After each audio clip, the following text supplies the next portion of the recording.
Oke, nanti modelnya paralel kayak kemarin ya. Jadi kelompok 9 presentasi dulu, nanti kelompok 11 ya. Pertanyaan untuk kelompok 9 misalnya chat dulu ya, jadi tulis pertanyaan ke kelompok 9, kemudian nanti biar kelompok 9 mencari jawabannya dulu ya. Habis itu intinya mirip kayak kemarin lah ya. Jadi apa? Langsung model paralel. Mungkin langsung aja ke kelompok 9 ya. Bagus, persilakan.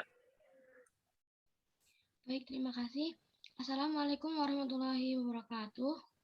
Waalaikumsalam warahmatullahi wabarakatuh. Segala puji bagi Allah yang telah memberikan rahmat dan hidayah kepada kita semua, sehingga kita dapat berkumpul pada mata kuliah pada pagi hari ini. Salawat serta salam semoga selalu tercurah kepada baginda Nabi Muhammad SAW yang telah membawa kita ke dari zaman jahiliyah ke zaman terang benderang seperti ini. Sebelumnya, mari kita buka mata kuliah pada pagi hari ini dengan membaca basmalah bersama-sama. Bismillahirrahmanirrahim. Sebelumnya, perkenalkan, nama saya Mutiah dengan NIM 21104060024 sebagai moderator presentasi kelompok 9 dengan tema konsep dasar mengajar bersama keempat rekan saya yaitu Asri Fatur Rafingah dengan NIM 21104060002.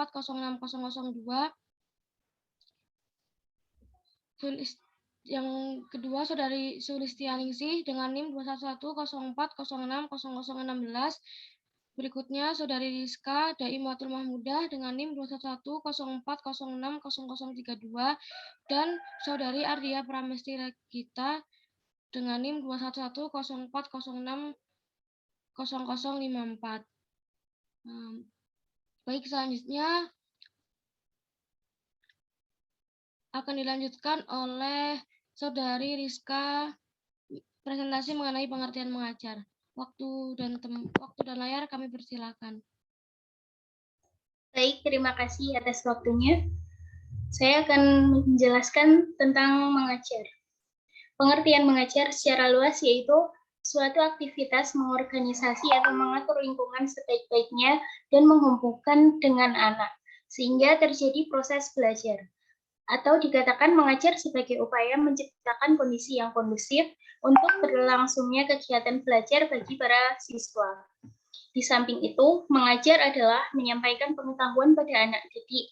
Menurut pengertian ini, berarti bertujuan belajar dari siswa itu hanya sekedar ingin mendapatkan atau menguasai pengetahuan. Langkah-langkah mengajar, yang pertama, jangan berdiri seperti patung.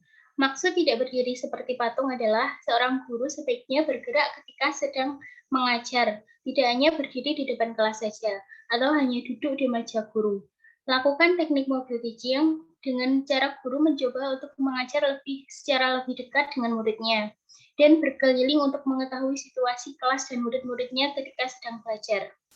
Yang kedua, buat mereka merespon perhatian. Untuk mengetahui apakah murid-murid kita ini memperhatikan kita saat mengajar pelajaran tertentu atau tidak, guru bisa melakukan diskusi atau debat argumen supaya mereka mau mengeluarkan pendapatnya.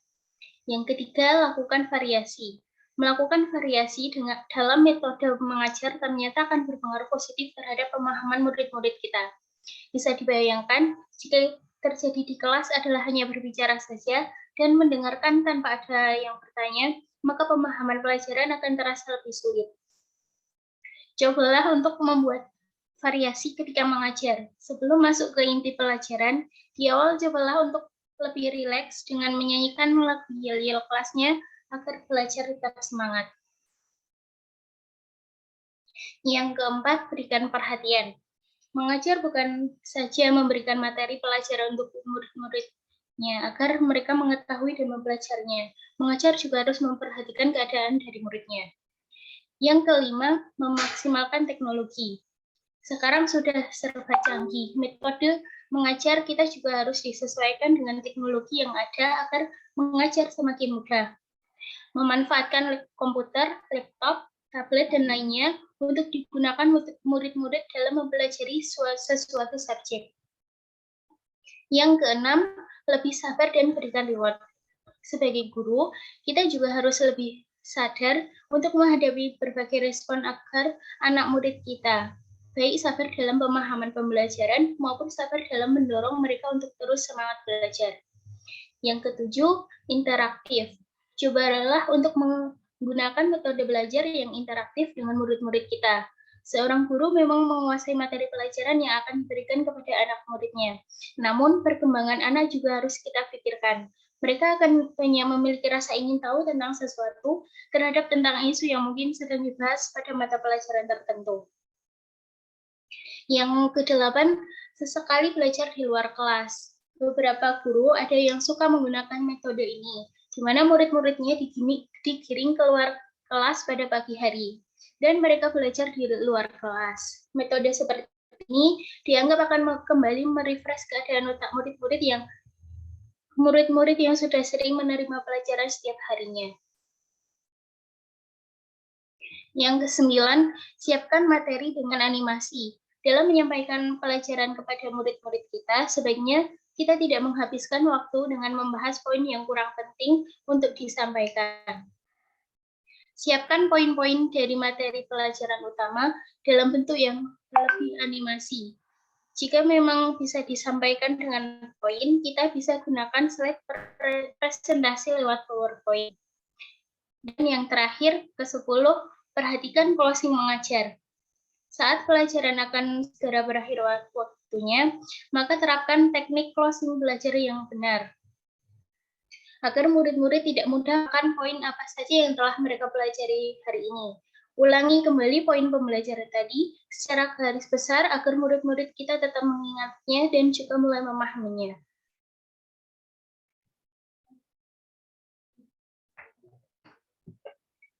Materi selanjutnya akan dilanjutkan oleh. Ya, selanjutnya ada keterampilan dasar mengajar.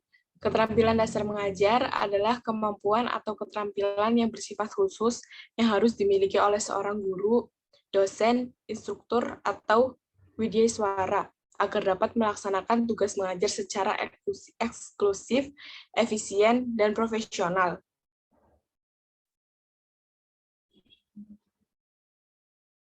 Keterampilan dasar mengajar juga termasuk ke dalam aspek how to teach, yaitu sebagai cara membelajarkan peserta didik. Keterampilan dasar mengajar mutlak harus dimiliki dan dikuasai oleh seorang guru, karena keterampilan dasar mengajar memberikan pengertian lebih dalam mengajar.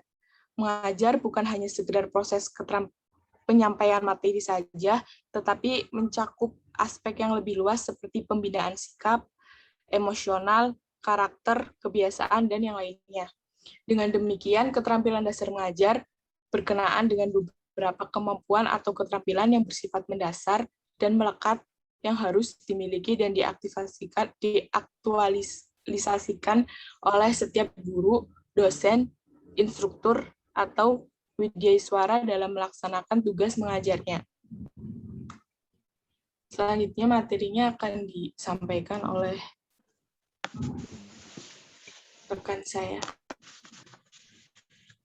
Selanjutnya adalah prinsip keterampilan belajar. Pelajaran atau set induction and closure skill. Tujuan dari membuka pelajaran yaitu mengarahkan peserta didik pada materi yang akan dibahas, serta mengkondisikan mental peserta didik agar bisa fokus memperhatikan kelanjutan dari materi pelajaran. Komponen dalam menutup pelajaran yang baik meliputi: pertama, merangkum inti dari pelajaran untuk meninjau kembali penguasaan materi peserta didik. Yang kedua adalah membuat ringkasan materi. Ketiga, membuat evaluasi materi. Keterampilan kedua yaitu keterampilan menjelaskan atau explaining skill. Tujuan dari keterampilan menjelaskan: pertama, membimbing peserta didik memahami materi pelajari. Kedua, melibatkan peserta didik untuk berpikir dengan memecahkan masalah. Ketiga, memberi timbal balik kepada peserta didik mengenai tingkat pemahamannya dan untuk mengatasi kesalahpahaman mereka. Keempat, membimbing peserta didik untuk menghayati dan dalam proses penalaran serta menggunakan bukti-bukti dalam pemecahan masalah. Kelima, menolong peserta didik untuk mendapatkan dan mengerti hukum, dalil, dan prinsip-prinsip secara objektif dan benar. Keterampilan menjelaskan yaitu pertama, merencanakan penjelasan, dan kedua, menyajikan penjelasan. Komponen ketiga, keterampilan ketiga yaitu keterampilan bertanya atau questioning skill. Tujuan dari keterampilan bertanya adalah memetakan tingkat pemahaman masing-masing peserta didik dan mengembalikan fokus dan konsentrasi peserta didik yang mulai menurun di tengah pelajaran. Prinsip bertanya dalam pelajaran yaitu, pertama, pertanyaan sebaiknya mengenai suatu permasalahan saja dan berikan waktu kepada peserta didik untuk berpikir. Kedua, pertanyaan yang diberikan disampaikan dengan bahasa yang singkat, jelas, dan kata yang sederhana. Ketiga, pertanyaan ditujukan secara merata kepada seluruh peserta didik. Keempat, pertanyaan langsung diberikan secara acak dan disesuaikan dengan tingkat kesiapan serta kemampuan peserta didik. Kelima, sebaiknya dari leading question atau pertanyaan yang bersifat retorika. Keterampilan keempat yaitu memberi penguatan atau reinforcement skill. Komponen dalam memberikan kekuatan yaitu penguatan verbal yang diwujudkan dalam bentuk ungkapan kata-kata atau penghargaan dan sebagainya. Kedua, penguatan non-verbal diwujudkan dalam ekspresi keterampilan kelima yaitu mengelola kelas. Pertama, komponen dari mengelola kelas yaitu mengelola pembelajaran. Kedua, mengelola kegiatan dalam kelas. Ketiga, menggunakan media belajar dan sumber belajar. Keempat, menguasai landasan pendidikan. Kelima, mengelola interaksi dalam belajar mengajar. Dan keenam, menilai capaian prestasi peserta didik. Selanjutnya akan disampaikan oleh rekan saya. Materi selanjutnya yaitu reward dan punishment. Reward menurut Purwanto berarti suatu adalah untuk setiap anak yang berhasil melakukan kebaikan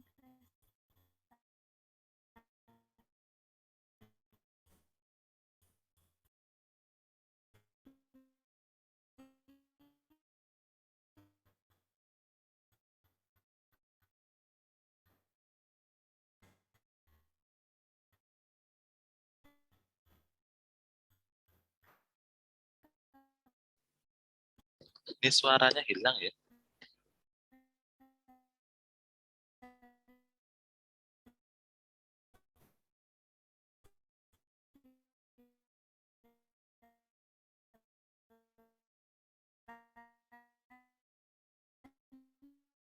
di setiap aktivitasnya sehari-hari sehingga anak mengetahui hakikat.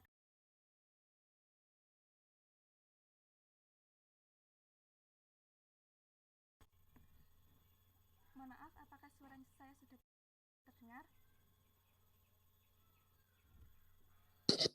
Ada, cuman apa namanya kecil.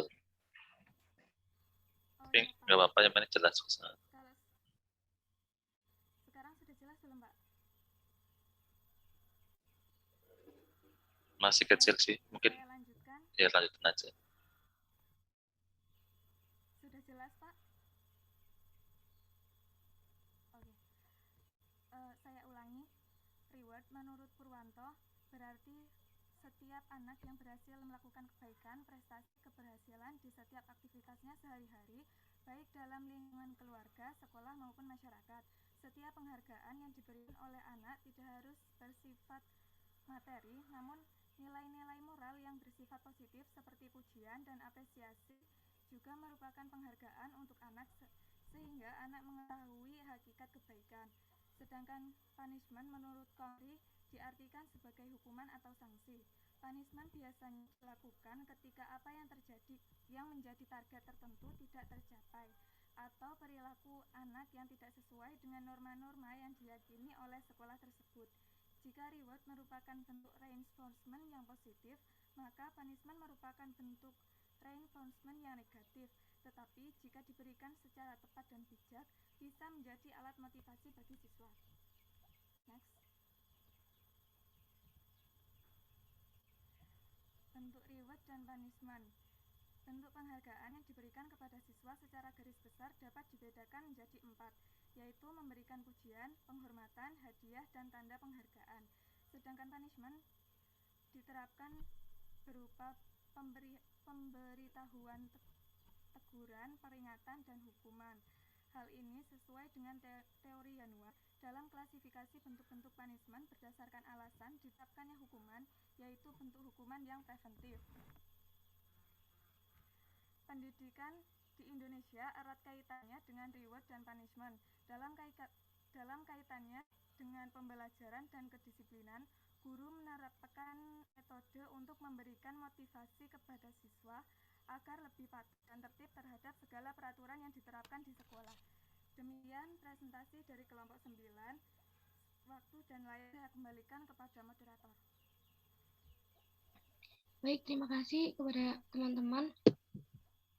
Di sini saya akan membacakan kesimpulan dari materi yang sudah kami presentasikan, yaitu keterampilan mengajar merupakan salah satu hal urgent yang harus dimiliki oleh seorang guru maupun calon guru. Keterampilan mengajar menjadi sangat penting karena dapat membantu tugas guru dalam proses belajar mengajar. Keterampilan dasar mengajar pada dasarnya adalah merupakan bentuk perilaku kemampuan atau keterampilan yang bersifat khusus dan mendasar yang harus dimiliki guru sebagai model dasar untuk melaksanakan tugas-tugas pembelajaran secara profesional. Sebagai pengajar, guru dituntut untuk menumbuhkan kreativitas dan mengembangkan potensi yang dimiliki siswa. Pembelajaran dapat dikatakan berhasil apabila tujuan dari pembelajaran tersebut dapat dicapai dengan sesuai standar kompetensi yang diharapkan.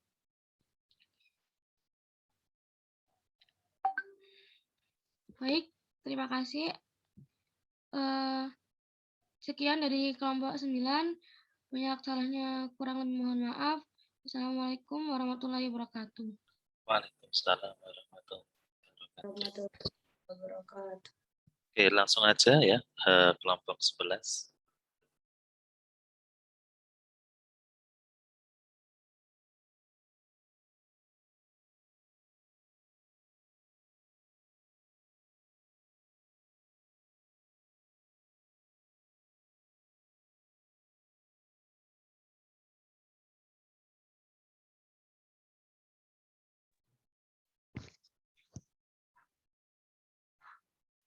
Tes, apakah suara saya terdengar? Ya, sudah jelas. Halo? Udah jelas? Bisa dimulai sekarang, Pak? Iya, silakan. Langsung aja. Oke, baik. Assalamualaikum warahmatullahi wabarakatuh. Waalaikumsalam. Waalaikumsalam warahmatullahi wabarakatuh. Alhamdulillah pada kesempatan kali ini kita semua bisa bertemu kembali pada pembelajaran perkuliahan daring mata kuliah dasar-dasar pendidikan dan pembelajaran. Semoga kita semua selalu dalam keadaan sehat serta berada dalam lindungan Allah Subhanahu wa taala. Amin ya Allah ya rabbal alamin. Yang saya hormati selaku dosen pengampu mata kuliah ini Bapak Agus Kamaluddin, Magister Pendidikan, dan teman-teman yang saya banggakan. Saya di sini selaku moderator dari kelompok 11 yang beranggotakan 1 Talita, kedua saya sendiri Pasha Muhammad Paturoja, ketiga Yopa Agustin, dan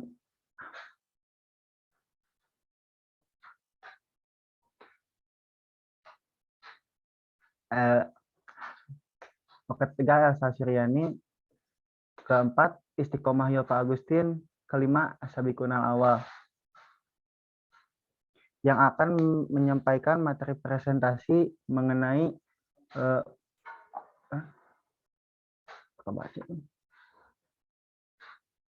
pengertian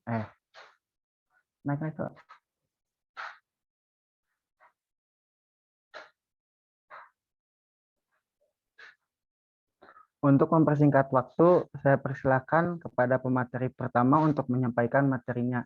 Silakan. Baik, terima kasih. Saya akan membacakan tentang pengertian MA, SMA, SMA IT, homeschooling, dan sekolah inklusif. Madrasah Aliyah adalah lembaga pendidikan yang berdiri dari zaman modern dan dituntut untuk mendidik siswa agar mampu menjawab tantangan zaman dengan berbekal ilmu pengetahuan dan teknologi atau iptek, serta harus diimbangi dengan iman dan takwa atau imtak yang tinggi yang akan selalu dihadapkan dengan kemodernan. Kedua, sekolah menengah atas merupakan jenjang pendidikan menengah yang mengutamakan penyiapan siswa untuk melanjutkan pendidikan yang lebih tinggi dengan pengkhususan. Perwujudan pengkhususan tersebut berupa diselenggarakannya penjurusan dimulai dari kelas 10, yaitu penjurusan IPA, IPS, serta bahasa. Yang ketiga, SMA Islam terpadu, yaitu suatu sistem pendidikan yang mengintegralkan seluruh komponen dalam sistem tersebut menjadi satu kesatuan yang utuh, saling melengkapi, sehingga terwujud manusia yang memiliki keseimbangan dalam kehidupannya, baik dimensi duniawi maupun ukhrawi. Yang keempat, homeschooling, yaitu model pendidikan di mana sebuah keluarga memilih untuk bertanggung jawab sendiri atas pendidikan anak-anaknya dan mendidik anaknya dengan menggunakan rumah sebagai tempat menuntut ilmu atau pendidikannya. Kegiatan mengajar boleh dilakukan di rumah atau suatu tempat pada komunitas tertentu. Pelajar homeschooling boleh terdiri dari seorang anak, beberapa saudara, bahkan beberapa anak, di mana orang tua mereka sepakat untuk memberikan program homeschooling yang biasanya dilakukan oleh orang tua atau orang lain yang dipercayakan sebagai gurunya. Yang kelima, sekolah inklusif, yaitu layanan pendidikan bagi orang berkebutuhan khusus agar tetap dapat mendapatkan pendidikan yang layak.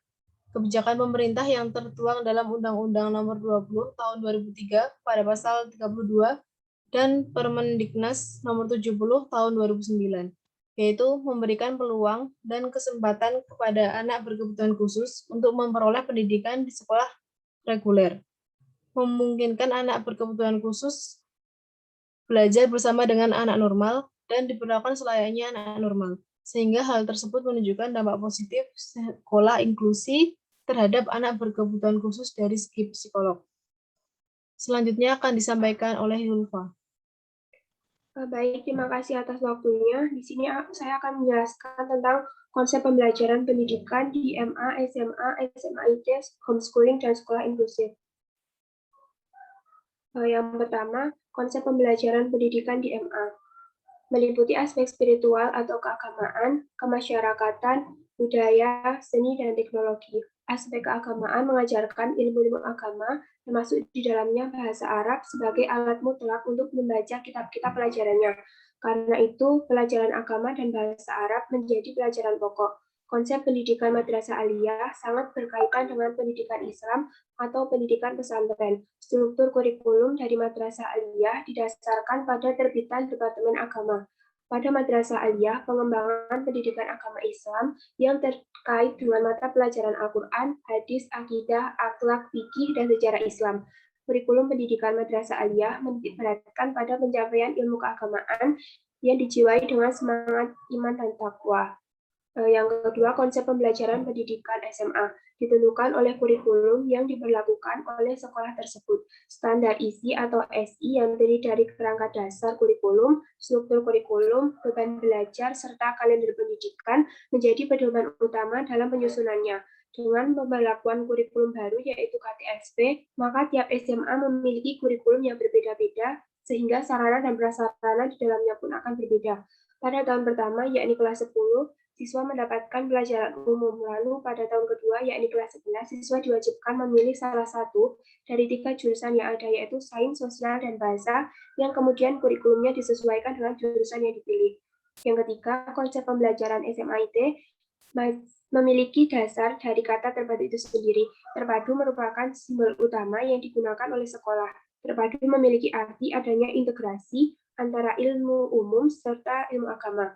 Sekolah Islam terpadu menganggap bahwa seluruh mata pelajaran sejatinya tidak dapat terlepas dari agama, karena agama memiliki tujuan akhir yang menjadikan siswa untuk bertauhid. Menurut Abrizal 2011, karakteristik utama dari pendidikan ini, yang pertama, Islam menjadi landasan filosofisnya. Yang kedua, bangunan berintegrasi dengan keislaman. Yang ketiga, menerapkan dan mengembangkan pola pembelajaran terpadu. Yang keempat, menjadikan percontohan perilaku baik dari guru sebagai pendidikan akhlak. Yang kelima, menciptakan lingkungan pendidikan Islami jauh dari segala macam kemaksiatan. Dan yang keenam, dalam usaha pencapaian tujuan pendidikannya selalu melibatkan orang tua dan masyarakat. Yang keempat, konsep pembelajaran pendidikan homeschooling. Konsep pembelajaran homeschooling lebih menekankan pada konsep pendidikan pribadi. Kurikulum homeschooling dikembangkan secara fleksibel sesuai minat dan kebutuhan anak. Setiap homeschooling memiliki penekanan kurikulum yang berbeda, tidak terstruktur secara seragam. Kurikulum akademik yang digunakan secara umum dapat dibedakan menjadi dua kurikulum, yakni versi pemerintah Indonesia dan versi negara asing. Kurikulum versi Indonesia dikembangkan secara bervariasi dengan tetap mengacu kepada standar isi kurikulum Depdiknas. Untuk kurikulum asing, mengadopsi pada sekolah klasikal di negara maju seperti Amerika Serikat. Yang kelima, konsep pembelajaran pendidikan di sekolah inklusif. Dalam kelas yang inklusif, dilakukan asesmen terhadap siswa ABK untuk menentukan kebutuhan belajar yang diwujudkan dalam bahan pembelajaran yang disesuaikan dengan kurikulum. Sedangkan untuk siswa non-ABK, materi pelajarannya dapat diambil dari kurikulum. Desain pembelajaran yang diperlakukan secara bersama-sama untuk siswa ABK dan ABK disebut sebagai desain pembelajaran yang inklusif.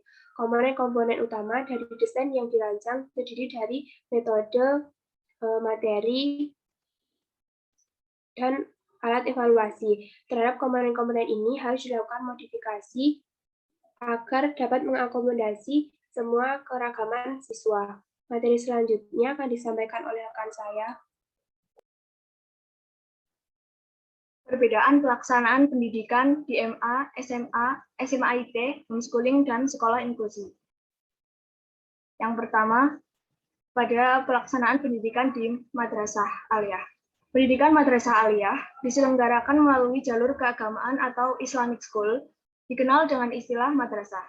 Kini, berdasarkan regulasi yang tertuang dalam Undang-Undang Sistem Pendidikan Nasional tahun 1989 atau UU SPN, istilah madrasah berkembang dengan predikat atau nama baru yaitu sekolah umum, berciri khas agama Islam. Agama Islam, sekolah keagamaan ini mempunyai kontribusi strategi bagi upaya untuk mewujudkan tujuan pendidikan nasional, potensi peserta didik agar menjadi manusia yang beriman dan bertakwa kepada Tuhan Yang Maha Esa, berakhlak mulia, sehat, berilmu, cakap, kreatif, dan menjadi warga negara yang demokrasi serta bertanggung jawab. Yang kedua, pada pelaksanaan pendidikan di SMA. Proses pembelajaran di SMA pada satuan pendidikan diselenggarakan secara interaktif, inspiratif, menyenangkan, menantang, memotivasi peserta didik untuk berpartisipasi aktif, serta memberikan ruang yang cukup bagi prakarsa, kreativitas, dan kemandirian sesuai dengan bakat, minat, dan perkembangan fisik serta psikologis peserta didik. Dalam proses pembelajaran pendidikan memberikan keteladanan. Setiap satuan pendidikan melakukan perencanaan proses pembelajaran, pelaksanaan proses pembelajaran, penilaian, dan pengawasan proses pembelajaran untuk terlaksananya proses pembelajaran yang efektif dan efisien. Yang ketiga, pelaksanaan pendidikan pada SMA IT. SMA IT merupakan salah satu unit pendidikan formal yang berada di bawah naungan Yayasan Ukhuwah. Dalam pelaksanaan menerapkan boarding school atau sekolah asrama atau pendidikan pondok pesantren sebagai sebuah lembaga di mana para peserta didiknya tidak hanya belajar, tetapi mereka juga bertempat tinggal dan hidup menyatu di lembaga tersebut dengan para guru dan pengelola sekolah tinggal di asrama yang berbeda dalam lingkungan sekolah. Dalam kurun waktu tertentu, biasanya 1 semester diselangi dengan berlibur atau 1 bulan sampai menamatkan sekolahnya. Di lingkungan sekolah maupun asrama, para peserta didik berinteraksi dengan sesama peserta didik, bahkan berinteraksi dengan para guru setiap saat. Selanjutnya, yang keempat, pelaksanaan homeschooling, pendidikan homeschooling. Homeschooling berarti bersekolah di rumah. Homeschooling juga sama dengan home education, yaitu pendidikan yang dilakukan secara mandiri oleh keluarga. di mana materinya dipilih dan disesuaikan dengan kebutuhan anak. Pelaksanaan pembelajaran dapat dilaksanakan di mana saja dan kapan saja selama tempat tersebut kondusif bagi anak. Sehingga tidak perlu belajar di rumah, namun bisa di mana saja dan kapan saja asal kondisi benar-benar menyenangkan dan nyaman seperti suasana di rumah. Maka jam belajarnya pun sangat lentur, yaitu mulai dari bangun tidur sampai akan tidur kembali. Yang kelima, pelaksanaan pada pendidikan sekolah inklusi. Dalam pelaksanaan pembelajaran di sekolah inklusi, semua anak berkebutuhan khusus diberikan layanan pendidikan yang sama oleh tenaga pendidik dan tenaga kependidikan, sehingga mereka tidak merasa terkucilkan dari siswa yang normal. Sekolah inklusi dituntut untuk menyelaraskan proses pembelajaran dengan kemampuan siswa, baik secara normal maupun siswa berkebutuhan khusus. Walaupun secara kognitif, para siswa berkebutuhan khusus tidak dapat menyaingi siswa normal, minimal mereka, para siswa berkebutuhan khusus, mendapat bekal untuk bisa bersosialisasi di masyarakat dalam kehidupan sehari-hari. Materi selanjutnya disampaikan oleh rekan saya, Elsa. Baik, terima kasih. Perbedaan sistem pendidikan di MA, SMA, SMIT, homeschooling, dan sekolah inklusif. Yang pertama yaitu madrasah aliyah. Madrasah aliyah tercipta karena adanya hubungan antara pendidikan tradisional juga diajarkan mengenai pengetahuan agama dengan pendidikan modern yang mengajarkan pengetahuan umum. Terbentuknya sistem pendidikan yang mewujudkan pengajaran ilmu umum dan agama. Itulah yang dikenal dengan madrasah. Kebijakan kurikulum yang digunakan pada madrasah aliyah yaitu agama dan umum. Pada tahun 1958, madrasah aliyah memiliki kurikulum yang terbagi menjadi 30% mata pelajaran umum dan 70% mata pelajaran agama, sesuai dengan keputusan yang diberikan oleh Departemen Agama. Yang kedua, sekolah menengah atas. Sekolah menengah atas menerapkan kurikulum 2013 yang merupakan suatu kebijakan baru dalam pendidikan SD sampai SMA, di mana kebijakan ini diharapkan mampu menjawab tantangan dan persoalan yang akan dihadapkan oleh bangsa Indonesia di masa depan. Pada kurikulum ini dijelaskan bahwa pembelajarannya tidak lagi terpusat pada guru, tetapi pembelajaran ini lebih terpusat pada aktivitas yang dilakukan siswa. Kurikulum 2013 menekankan agar dalam proses pembelajaran tercipta aktivitas aktif dan menyelidiki atau kritis. Dalam hal ini, guru sebagai fasilitator diharapkan dapat menciptakan pembelajaran yang menuntut siswa untuk mampu menyelesaikan permasalahan-permasalahan yang ada. Ketiga, SMAIT atau Islam Terpadu. Kurikulum yang diterapkan oleh SMAIT yaitu kurikulum berbasis pesantren modern. Kurikulum ini merupakan perpaduan dari kurikulum yang diterapkan oleh Kementerian Pendidikan Nasional dan kurikulum pesantren. Dapat disimpulkan bahwa kurikulum yang diterapkan oleh SMAIT merupakan kurikulum yang memberikan keseimbangan antara ilmu agama dan ilmu umum. Yang keempat, homeschooling. Kurikulum yang diterapkan dalam pendidikan homeschooling biasanya dikembangkan mengikuti minat dan kebutuhan anak. Dalam pemilihan pendidikan dilakukan dengan melibatkan siswa. Tidak ada program atau kurikulum yang baku dalam pendidikan homeschooling. Yang ada hanyalah program kurikulum sekurang-kurangnya dalam pelaksanaannya dikembangkan bersama dengan siswa. Isi dan kegiatan pembelajaran selalu berubah mengikuti minat dan keperluan siswa. Homeschooling dapat membantu siswa dalam memahami pelajaran dengan lebih baik, serta anak juga merasa lebih nyaman sebab dapat memilih dan mempelajari pelajaran yang disukai. Menurut para tutor, siswa lebih memiliki tingkat kepercayaan diri yang tinggi sehingga tidak malu untuk mengutarakan pendapat ataupun bertanya mengenai pelajaran. Kelima, sekolah inklusif. Kurikulum pada sekolah inklusif bisa dikembangkan sedemikian rupa sesuai dengan pengembangan kurikulum di sekolah reguler. Akan tetapi pada bagian-bagian yang dimodifikasi disesuaikan lagi dengan daya tampung individual ABK. Ada juga kurikulum individual yang berperan sebagai pelengkap kurikulum reguler. Pembelajaran yang dilaksanakan pada sekolah inklusi sama dengan pembelajaran kelas reguler. Akan tetapi pada sewaktu-waktu pembelajaran dapat diubah dengan sedemikian rupa untuk menyesuaikan kapasitas individual ABK. Model pembelajaran pada sekolah inklusif disesuaikan dengan tingkat kebutuhan peserta didik, baik yang normal maupun yang berkebutuhan khusus. Sekian materi yang dapat kami sampaikan. Selanjutnya saya kembalikan ke moderator.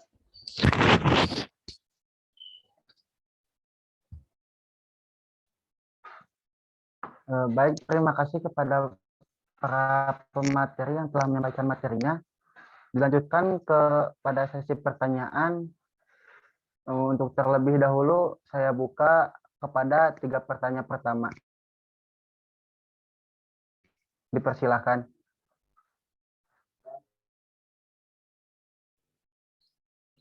Oke, gini aja ya. Untuk kelompok 9 bisa menjawab dulu ya. Kemudian bagi teman-teman yang mau bertanya ke kelompok 11 bisa nulis di chat ya. Gitu aja ya. Oke, silakan.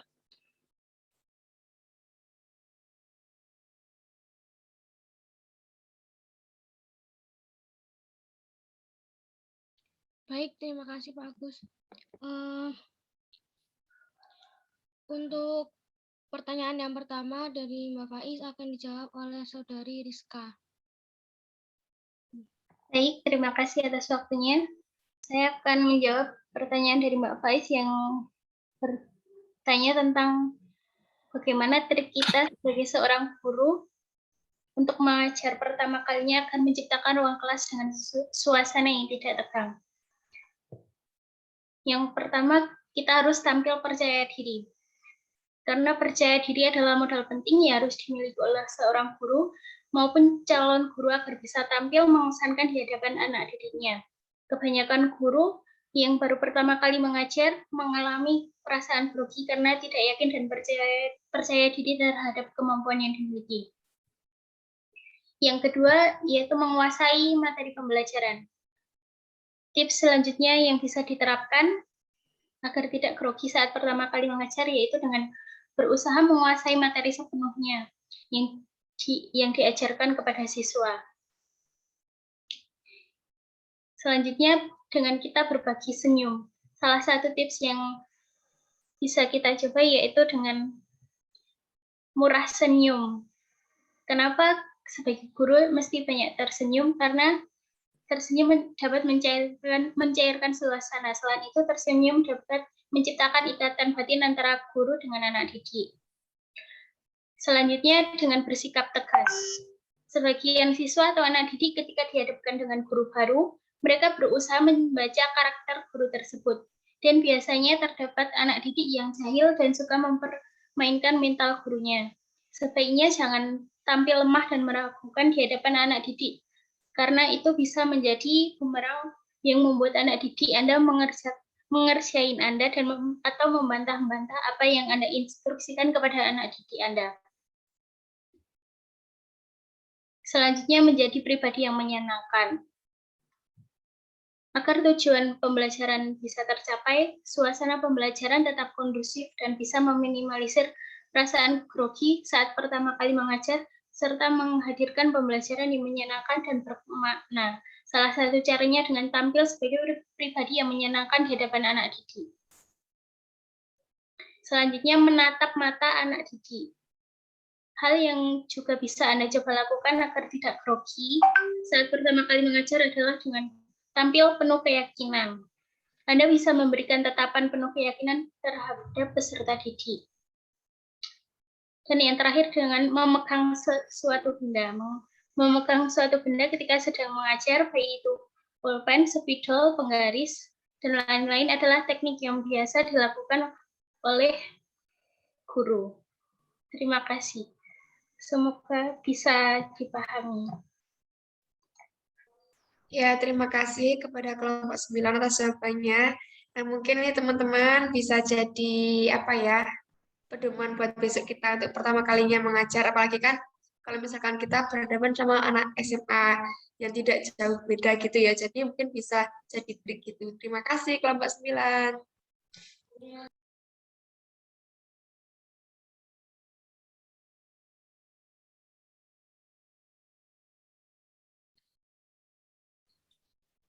Baik, selanjutnya Saya izin menjawab pertanyaan Saudari Listianti. Pertanyaannya adalah izin bertanya kepada kelompok 9, mengapa seorang guru perlu memahami belajar dan pembelajaran? Karena ini suatu profesi kita atau apa yang kita akan lakukan jika tidak kita pelajari, kita tidak bisa menjalankan dengan maksimal atau kurang serius gitu, kurang persiapan gitu, Mbak. Apakah sudah jelas? Makasih Mbak Mutia.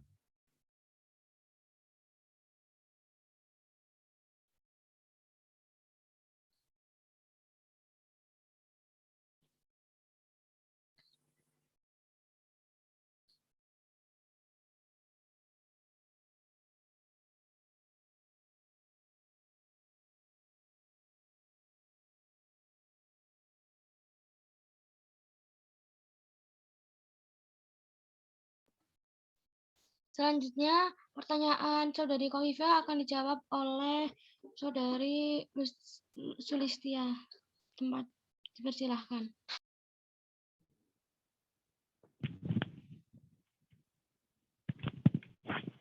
Baik, saya akan menjawab pertanyaan dari Mbak Kofifa, yaitu bagaimana penerapan punishment untuk anak-anak seperti TK dan SD apabila sudah ditegur namun masih melanggar. Menggunakan pendekatan kepada si anak. Dalam pemberian punishment kepada si anak pun harus diperhatikan, seperti pemberian hukuman yang menarik, seperti memberikan peringatan dan diberi hukuman maju ke depan untuk menyanyi, menari, dan sebagainya.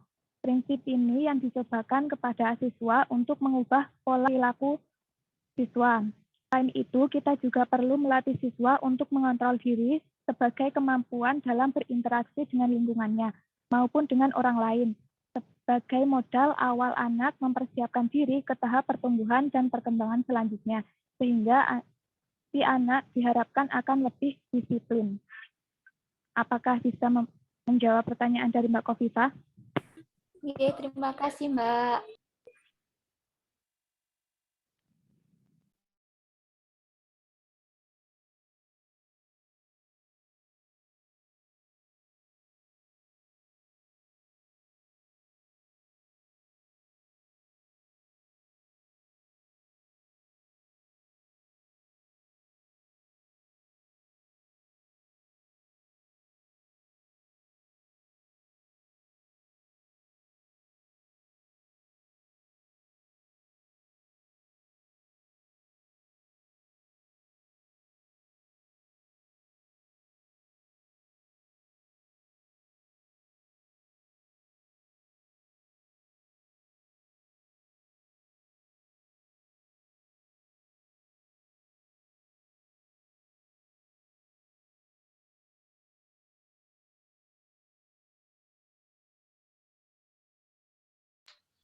Untuk selanjutnya, pertanyaan dari Istiqomah Yulfa Agustin akan dijawab oleh Mbak Saudari Astri. Baik, izin menjawab Mbak Yulfa, itu bagaimana cara untuk kembali mengkondusifkan suasana di kelas. Salah satu keterampilan yang harus dimiliki atau pendidik yaitu mengelola kelas dengan baik. Keterampilan ini dilakukan dengan mengelola interaksi selama kegiatan. Pertama, yaitu mencari sumber masalah yang menyebabkan kelas tidak selanjutnya, selesaikan masalah tersebut dan membahayakan mengamankan keselamatan peserta didik. Namun jika kondisi masih aman, peserta didik dapat dikondisikan kembali dengan memberikan sesuatu hal yang dapat menarik peserta didik, yaitu seperti memutar video, memberikan kuis, atau permainan. Apakah sudah jawab?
silakan.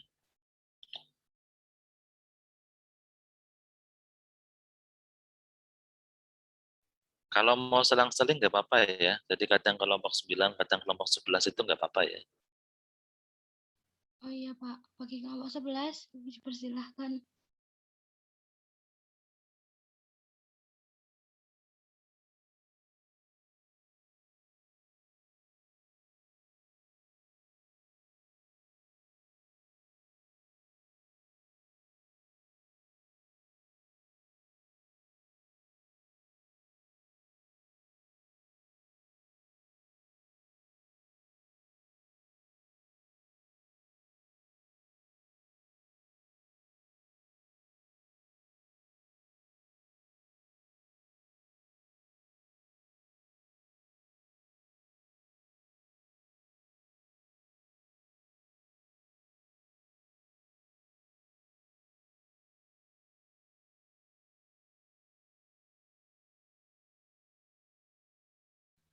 Baik, saya izin menjawab pertanyaan dari saudari Aziza Miftahul Rahmah. Pertanyaannya adalah, jika kita dalam proses mengajar menerapkan manajemen kelas, kemudian ada peserta didik yang interaktif, bagaimana menurut pendapat kelompok 9?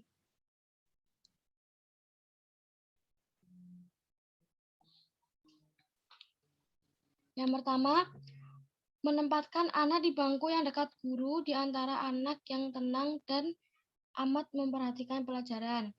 Yang kedua, menempatkan anak dekat jendela, pintu terbuka, atau gambar atau lukisan yang cerah karena akan merusak konsentrasinya. Yang ketiga, bimbingan terarah. Itu anak hiperaktif memiliki sifat yang tidak bisa tinggal diam. Ia selalu bergerak dan berpindah-pindah dari satu tempat ke tempat yang lain. Melihat aktivitas anak seperti itu, maka perlu diberikan bimbingan yang terarah. Maksud dari bimbingan terarah yaitu memberikan bimbingan kepada anak secara terfokus dan mengarah kepada satu kegiatan. Berikutnya yang keempat yaitu melibatkan dalam kegiatan kelompok. Kegiatan kelompok merupakan kegiatan kerjasama antar anak dalam satu kelas. Dengan melibatkan anak hiperaktif dalam kegiatan kelompok, maka ia akan memiliki kebiasaan atau tanggung jawab untuk bekerja sama dengan teman. Yang kelima yaitu menyingkirkan perlengkapan yang tidak diperlukan di meja belajar anak supaya perhatiannya tidak pecah. Yang keenam yaitu menggunakan kontak fisik ya seperti memegang bahu atau punggung anak untuk difokuskan perhatiannya. Yang ketujuh yaitu pemberian pujian bila anak tenang. Yang kedelapan atau yang terakhir yaitu anak hiperaktif cenderung sulit berkomunikasi dan bersosialisasi, sibuk dengan dirinya sendiri. Karena itu bantulah anak dalam bersosialisasi agar ia belajar nilai-nilai apa saja yang dapat diterima kelompoknya. Untuk Mbak Aziza, apakah sudah jelas? Baik, sudah. Terima kasih atas penjelasannya. Terima kasih Mbak Aziza atas pertanyaannya.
Izin menjawab pertanyaan dari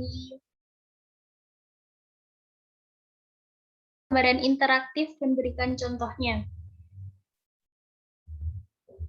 Gambaran interaktif yaitu penggunaan media pembelajaran dalam proses belajar mengajar bisa membangkitkan minat serta keinginan siswa untuk belajar.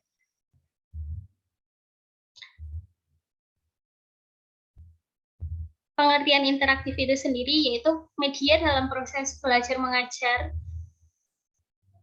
yang berbentuk dalam layanan digital atau multimedia yang diberikan oleh guru kepada siswa dengan menyajikan konten pembelajaran seperti teks, gambar bergerak atau animasi, video, audio, hingga video game. Contohnya dengan kita saat menyajikan materi dengan menampilkan video dari materi tersebut, atau dalam metode pembelajarannya kita bisa sebelum masuk dalam pembelajarannya itu kita memainkan game, bermain game yang berkaitan dengan pembelajaran tersebut. Apakah bisa dipahami?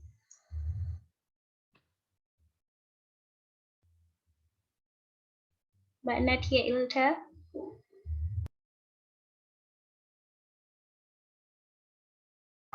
Iya, terima kasih.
Izin menjawab pertanyaan dari Mas Hendra. Apakah anak homeschooling itu jasanya diakui oleh pemerintah? Jawabannya, dalam Undang-Undang Nomor 20 Tahun 2003 jelas bahwa homeschooling itu legal.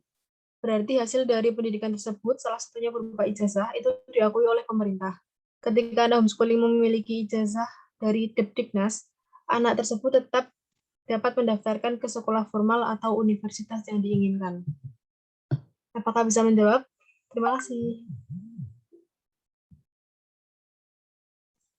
Sudah jelas, terima kasih.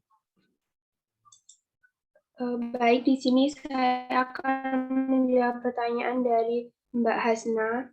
Bagaimana cara menyusun kurikulum untuk anak homeschooling? Apakah ada buku atau sumber yang bisa dijadikan contoh model?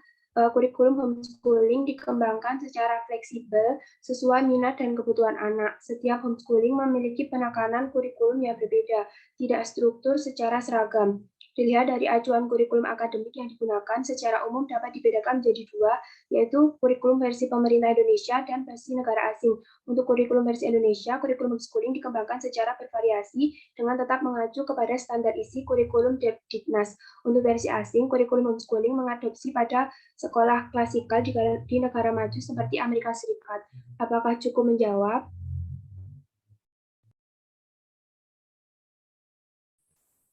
Sudah terjawab, terima kasih.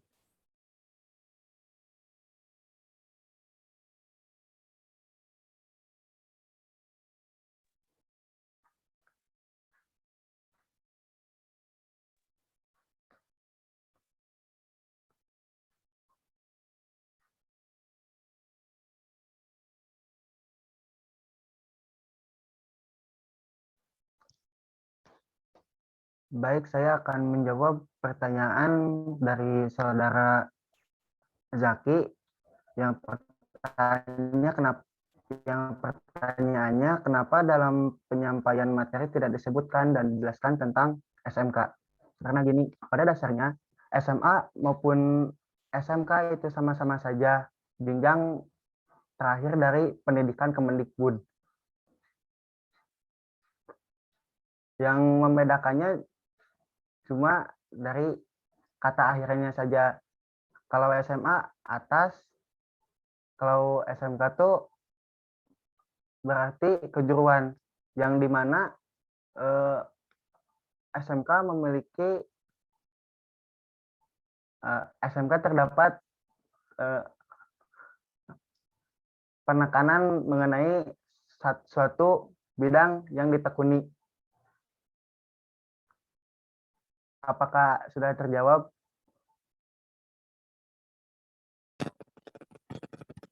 Berarti ini penyampaian materinya berdasarkan sistem dari kementeriannya. Tadi kan MA dari kementerian, SMA dari terus homeschooling kan. Maaf Mas, putus-putus. Gimana, bisa diulang? Berarti ini penyampaian materinya berdasarkan sistem kurikulumnya ya? Apa berdasarkan lembaganya kan? Kalau dari MA kan dari Kementerian, terus SMA dari Kementerian. Iya. Nah, jadi disamakan gitu. Aduh, mengecil Mas suaranya Mas. Putus-putus. Ya udah maaf. Soalnya jenisnya jelek Mas ya. Aduh, gimana ya? Apa? Karena di Pakus nggak ada ininya Zaki, nggak ada apa namanya materi yang untuk SMK gitu aja sih. Sebenarnya kalau Pakus ngasih ada SMK-nya, mungkin kelompok ini akan bahas SMK-nya. Oke, silakan dilanjut jawab pertanyaan yang. Ya, Bang. Izin menjawab pertanyaan dari Mbak. Apa saja kendala yang dihadapi guru dalam mengajar di sekolah inklusi? Yang pertama, guru kesulitan dalam menyampaikan materi pembelajaran, kontrol anak berkebutuhan khusus ketika sedang tantrum atau mengamuk. Yang ketiga,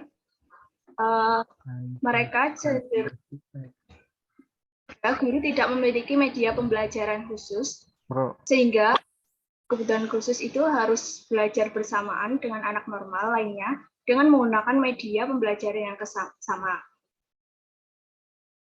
Selanjutnya, di sekolah-sekolah tersebut itu tidak ada guru yang khusus untuk anak berkebutuhan khusus. Dan kurangnya pemahaman guru dalam menangani anak berkebutuhan khusus. Gitu. Apakah cukup, Mbak Fadila Masma?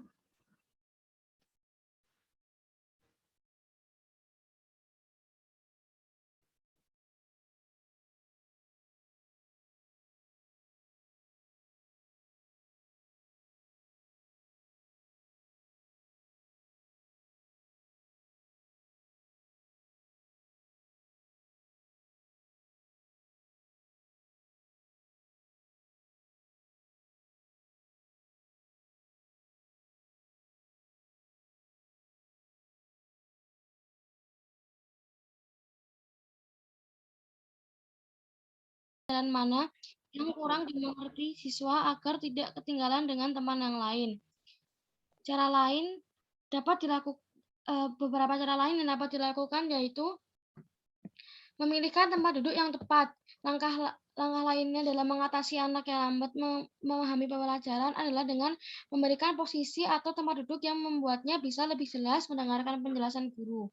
Sebaiknya anak yang lambat memahami pelajaran diberikan tempat duduk yang di posisi paling depan. Hal tersebut bertujuan agar guru mudah mengontrol siswa yang berkaitan. Selanjutnya yaitu memilihkan teman bangku yang cerdas dan dapat menjadi penolong metode lain dalam mengatasi anak yang lambat, yang lamban tersebut. Sehingga ketika anak yang lambat dalam memahami pelajaran tidak paham suatu hal, kemudian bisa bertanya ke teman sebelahnya. Berikutnya yaitu memberikan tugas tambahan, cara yang bisa memberikan tugas tambahan. Tugas tambahan tersebut bisa berupa PR dalam bentuk teks atau tugas membaca dan lain-lain. Tujuannya adalah agar anak bisa mengejar ketertinggalan dari siswa lain yang memiliki tingkat pemahaman yang cukup baik. Untuk saudara Indria, apakah masih ada pertanyaan? Sudah cukup jelas, terima kasih. Baik, terima kasih atas pertanyaannya.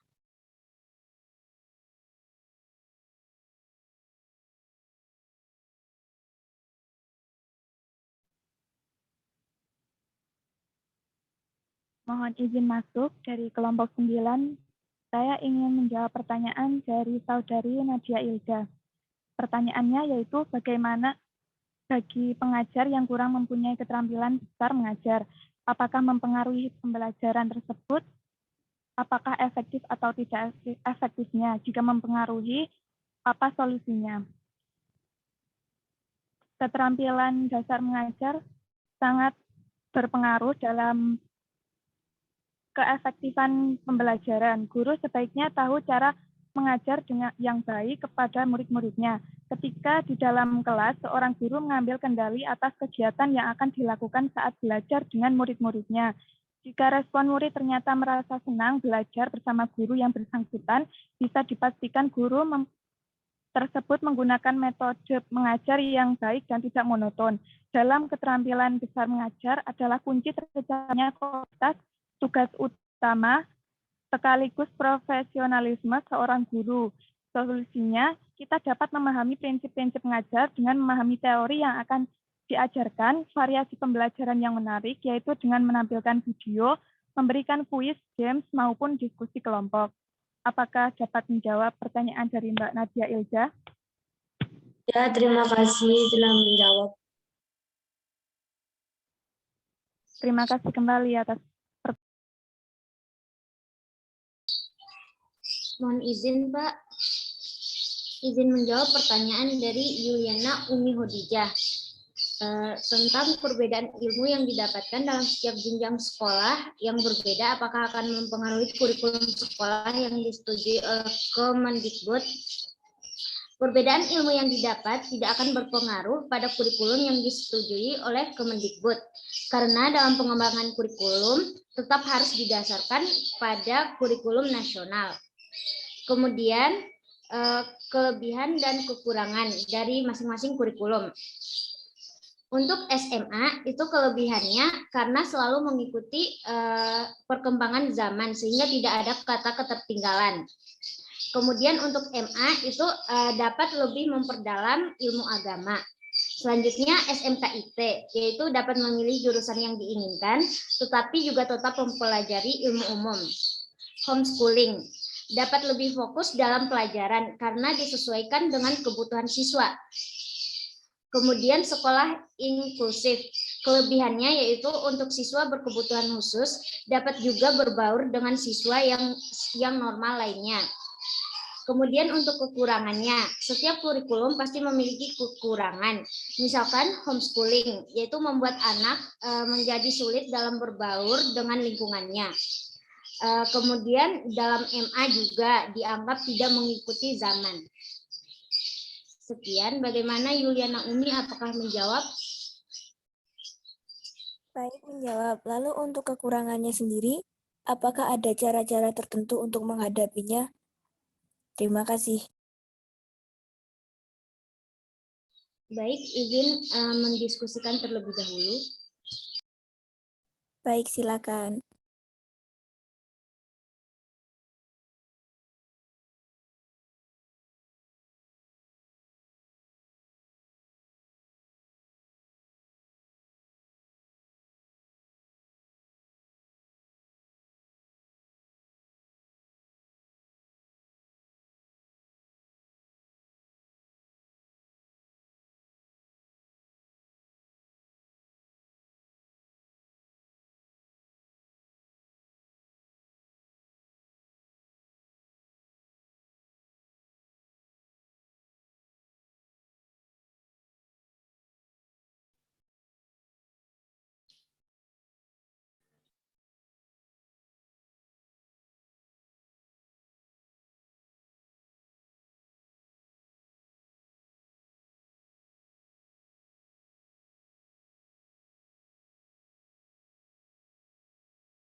Masih ada yang belum?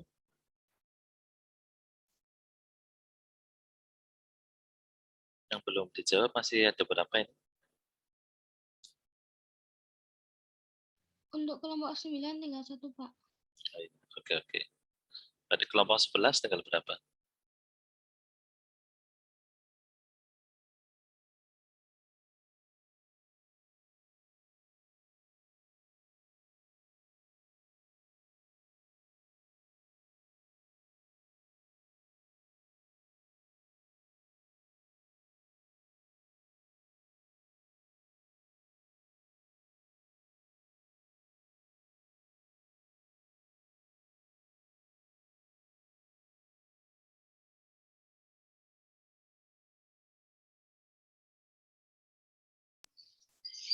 Baik, izin menjawab pertanyaan dari Yuliana Uni Hodijah mengenai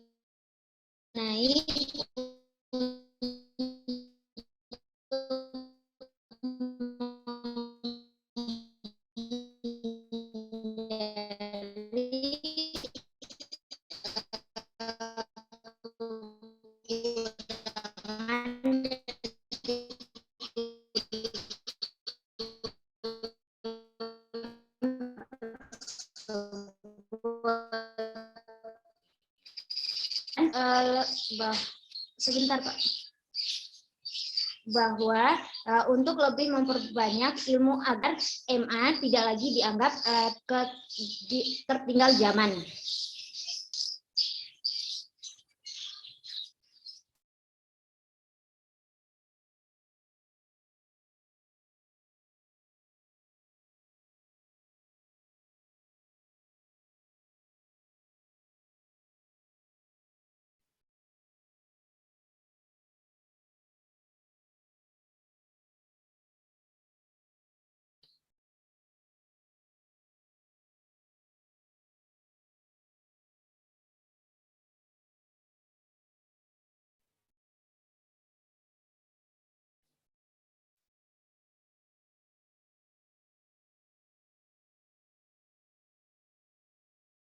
Izin menambahkan untuk pertanyaan dari Mbak Umi, cara mengatasi kekurangannya adalah dengan cara melihat apa yang menjadi tujuan yang akan didapatkan dari proses pembelajaran.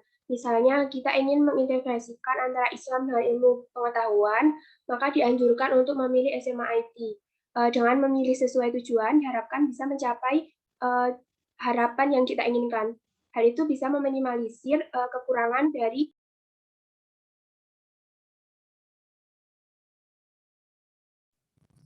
Baiklah, terima kasih atas jawabannya.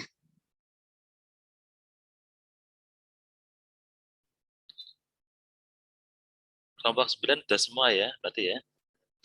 Kelompok 11 ada yang belum?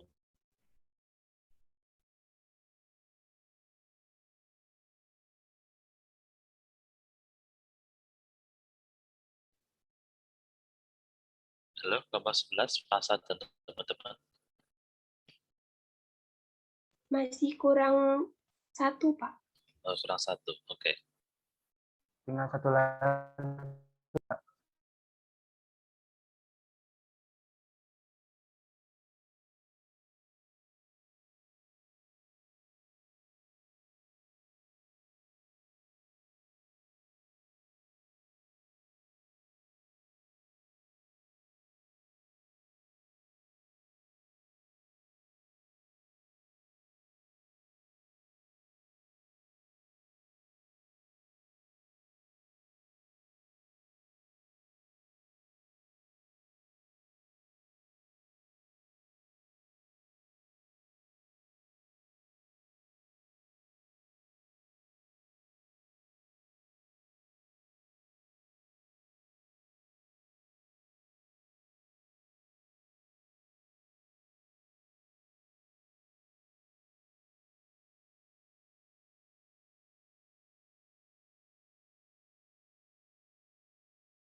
Kurang yang pertanyaan apa? Kelompok 11. Kurang yang pertanyaan dari Mbak Kofifah tentang perbedaan kepribadian antara murid SMA, MA, SMA IT, homeschooling, dan sekolah inklusif, Pak. Oke, berarti bagus saja deh. Nanti ini agak beda soalnya butuh pengetahuan ya. Oke, mungkin ditutup dulu untuk presentasinya ya. Silakan perwakilan dari kelompok 9 atau 11 terserah ya. Nanti bagus nambah-nambahin dari pertanyaan sama mau nambahin beberapa yang perlu tentang teknik mengajar ya. Silakan ditutup dulu.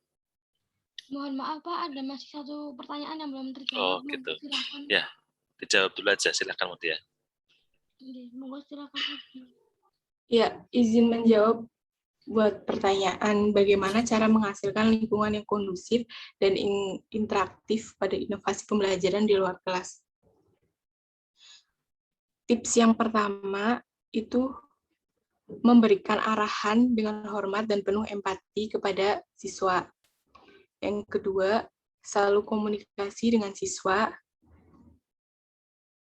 Yang ketiga, libatkan siswa dalam membuat aturan dalam pembelajaran.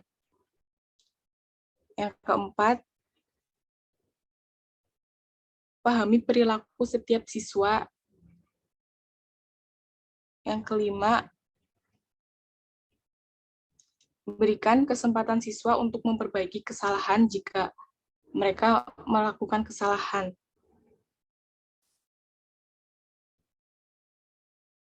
Yang keenam, berikan kepercayaan kepada siswa.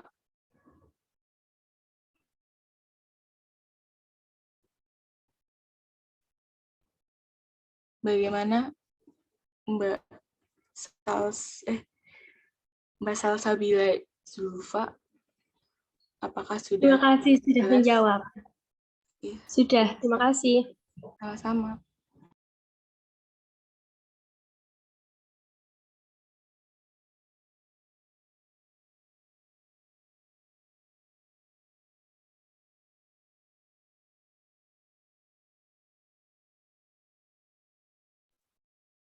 Pak boleh izin menyampaikan kesimpulan? Ya, silakan kelompok Mas. 11. Ya, Pak. Baik, saya akan menyampaikan kesimpulan mengenai presentasi materi yang disampaikan oleh kelompok 11. Pendidikan dapat diperoleh melalui lembaga pendidikan baik formal, informal, dan non-formal. Adanya perbedaan pendidikan di Indonesia menjadikan kita untuk bisa saling menghargai dan menghormati. Setiap anak dapat memilih mana pendidikan yang baik, nyaman, dan sesuai apa yang dibutuhkan, sehingga mereka dapat berkembang jauh lebih baik. Pada dasarnya, lembaga pendidikan itu sama memiliki tujuan untuk memberikan pelayanan pendidikan kepada siswa untuk mengembangkan potensi mereka, terutama agar menjadi manusia dengan keimanan dan ketakwaan kepada Tuhan Yang Maha Esa, berakhlak mulia, sehat, berilmu, cakap, kreatif, mandiri, dan menjadi demokratis dan bertanggung jawab. Untuk mencapai tujuan pendidikan nasional, upaya tidak ada yang bisa dilakukan adalah memberikan pelayanan pendidikan kepada siswa atau siswi untuk mengembangkan potensi mereka. Sekian. Sekalian langsung ditutup aja, Pak. Ya.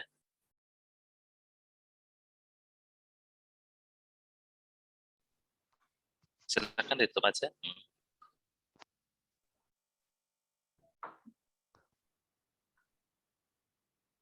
Aduh.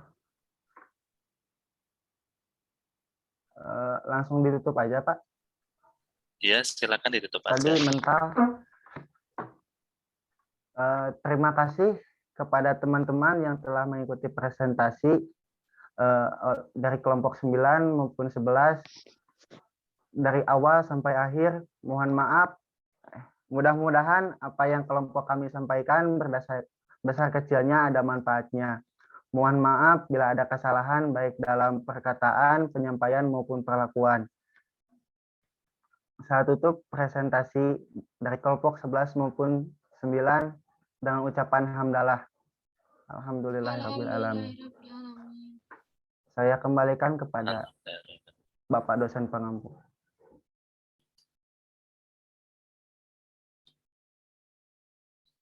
Oke, terima kasih ya untuk presentasi hari ini ya. Oke, bagus, mau nambahin beberapa ya.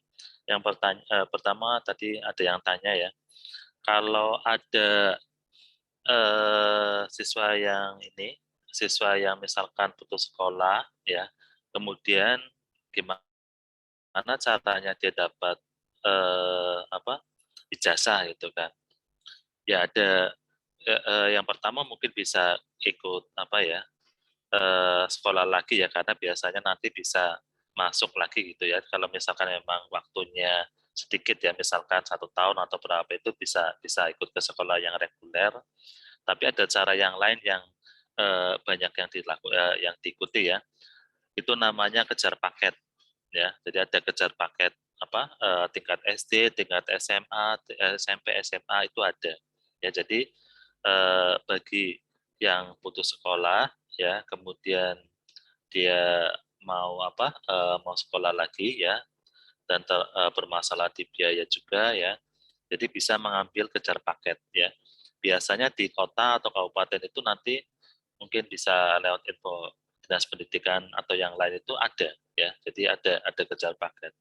Bahkan kadang di pondok pesantren itu juga jenis pondok pesantren yang lama ya, yang gabungan dengan sekolah reguler ya, itu biasanya menggunakannya kejar paket ya. Beda kalau sekolahnya pondoknya modern ya, dia udah ada memang gabungan ya, ada mondok juga ada sekolah dari SD, SMP, SMA gitu ya. Tapi kalau yang pondok pesantren yang lama ya, yang masih lama itu, model desain lama itu, dia biasanya mengadakan juga ya, tapi modelnya kejar paket ya. Jadi bisa kalau ada yang belum punya ijazah ya, itu bisa mengikuti kejar paket, dan kejar paket ini dibilang nggak terikat usia ya. Jadi misalkan usianya 20 mau ini ikut kejar paket itu, misalkan yang SMP atau SMA itu ya masih bisa ya. Jadi memang ada sistem seperti itu. Oke, Pak Gus mau menjelaskan dulu tentang teknik dasar ya. Nah ini, jadi semester 6 ya, nanti itu kita ada mata kuliah namanya micro teaching ya, yaitu latihan mengajar temannya. Dan teknik-teknik ini itu harus kalian pelajari dan harus kalian bisa pas micro teaching. Rencananya ya, prodi itu mulai nanti dari semester 3 ada mata kuliah kimia sekolah ya. Itu nanti kita belajar kimia sekolah kelas 10, 11, 12 kelas 10, 11, 12 ya. Rencananya model perkuliahannya adalah mengajar. Ya, jadi ada mengajarnya per sub-sub. Ya, jadi misalkan hanya tentang misalnya tentang teori atom aja ya, atau tentang bilangan kuantum saja, itu mengajar di depan. Jadi nanti rencananya semua akan dapat giliran untuk latihan mengajar. Harapannya dari semester 3, 4, 5 kita belajar dari materi-materi yang ada di kimia SMA ya. Kalian materinya kuat ya. Jadi paham cara mengajarnya gimana setiap materi. Kemudian nanti juga ada tugasnya ngerjain kurang lebih 100 soal yang ada di tiap bab itu ya. Nah, jadi rencananya dengan kalian latihan ngajar ya, jadi mengajar ke temennya ya, modelnya subbab, itu kalian nanti tekniknya pelan-pelan itu akan bisa, dan akan dalam arti akan luas lama kelamaan ya. Nah, nanti paling banyak di semester 6 itu namanya micro teaching, itu di situ nanti penyempurnaannya di situ. Nah, semester 7 itu nanti ada PPL, jadi ngajar di sekolah. Harapannya kalau kalian sudah latihan ngajar dari semester 3, 4, 5, dan di 6 itu disempurnakan ya, semester 7 saat ke sekolah kalian nggak usah grogi lagi, nggak usah bingung lagi. Kenapa? Karena udah latihan sebanyak mungkin. Materi, kita akan mengadakan juga pendalaman materi juga sampai ya, mungkin ngerjain 50 atau 100 soal ya. harapannya dengan itu materinya kalian kuat. Kalau kalian materinya kuat, nanti mau ditanyain dari siswa yang sekolahnya misalkan favorit atau yang biasa, kalian santai ya. Jadi karena memang apa namanya kita akan mempersiapkannya seperti itu ya. Semoga nanti bisa offline ya. Jadi semuanya bisa berjalan dengan maksimal. Nah, jadi ini penilaian ya, penilaian salah satunya nanti kalau kalian micro teaching. Jadi micro teaching itu di semester 6 untuk ngajar di depan teman-temannya ya. Dan ini adalah kemampuan dasar yang harus dimiliki guru ya, tentang kemampuan pedagogi mengajarnya ya.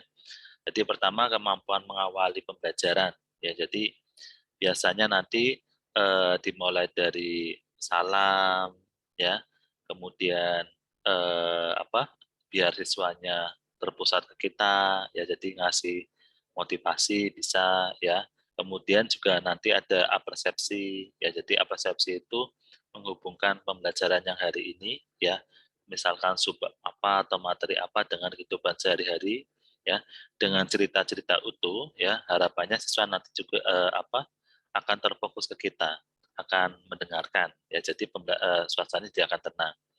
Kemudian nanti jelaskan tujuan pembelajarannya yang akan dicapai hari ini apa aja. Untuk tujuan pembelajaran itu hanya pas ngajar hari itu, bukan semua tujuan pembelajaran bab itu dijelaskan semua, enggak, tapi hanya pas ngajar saat itu ya. Nah besok misalkan minggu depan ngajar lagi ya, tujuan pembelajaran yang akan dicapai pas pembelajaran hari itu. Jadi tujuan pembelajaran di sini adalah tujuan pembelajaran ya, misalnya waktunya 2 jam, kira-kira itu kalian bisa materinya dijelaskan sampai mana atau selesai sampai mana. Nah itu yang kalian sampaikan ya. Ini kemampuan awal ini seperti itu ya. Jadi kayak yang biasa kalian di SMA ya, jadi mencatat siapa yang nggak masuk, siapa yang masuk, itu juga termasuk dari mengawali pembelajaran ya. Ada yang mau tanya tentang kemampuan mengawali pembelajaran ya. Karena semester 3 kita semoga offline, kita akan memulai model seperti itu ya. Jadi kalian ini bagian ini nanti Pak Gus share ya, kita akan pelajari pelan-pelan. Jadi yang mau tanya kemampuan mengawali ini? Oke, kalau nggak ada ya, kemudian penguasaan materi pelajaran ya. Harapannya tadi kalau kalian ngajar bersub ya, teman kalian juga ngajar bersub ya, materinya itu nanti akan lebih paham ya. Jadi akan lebih paham. Dan ini harapannya nanti sebelum ngajar mungkin mahasiswa yang mau ngajar bisa diskusi dengan Pak Agus atau dengan dosen yang lain yang ngajar kimia sekolah. Ya, jadi biar poin-poinnya itu kedalamannya ya, terus cara ngajarnya seperti apa itu paham ya. Nah cara ngajar ini nanti teman yang lain itu juga penting untuk memperhatikan, oh untuk sebab ini ngajarnya seperti ini ya. Jadi secara umum kalian sebenarnya materinya paham semua ya, jadi secara umum kalian paham materinya, tapi untuk cara mengajarkannya bagus, yakin kalian belum punya banyak pengalaman. Nah harapannya dengan adanya teman yang maju mengajarkannya ya, kalian udah mulai tahu, oh cara mengajarkan subbab ini seperti ini. Nah itu di situ. Kemudian sistematika materi ya, jadi memang materinya itu nanti harus urut ya, dari mudah ke susah. Kemudian ada penekanan-penekanan, misalkan gini, kalau yang penting misalkan rumus kalian kasih tanda kotak merah atau apa, itu juga sangat penting ya. Kemudian juga ada pengulangan sesuatu, misalkan tadi rumus bagian ini penting, itu ada pengulangan sekali 2 kali untuk bahwa itu suatu yang penting ya, itu perlu dilakukan. Kemudian komunikasi dan keterampilan ya, mungkin ada mahasiswa yang bisa langsung luas saat mengajar ya, ada juga yang masih kagok ya, dalam arti karena apa ya, mungkin nggak biasa ngomong di depan, santai aja ya. Jadi kita belajar, makanya bagus mengingatkan dari angkatan 21 ini aktiflah untuk bertanya. Kenapa? Karena dengan aktif bertanya, ya kalian nanti sebenarnya secara tidak langsung itu melatih kalian mental untuk berani. Untuk apa ya, ngomong itu biar lebih lancar. Makanya apa? Mungkin di SMA ya, ketua OSIS atau nanti di perkuliahan ketua hima, dia akan berbicaranya itu tanpa jeda juga bisa, itu kan, itu jalan terus ya.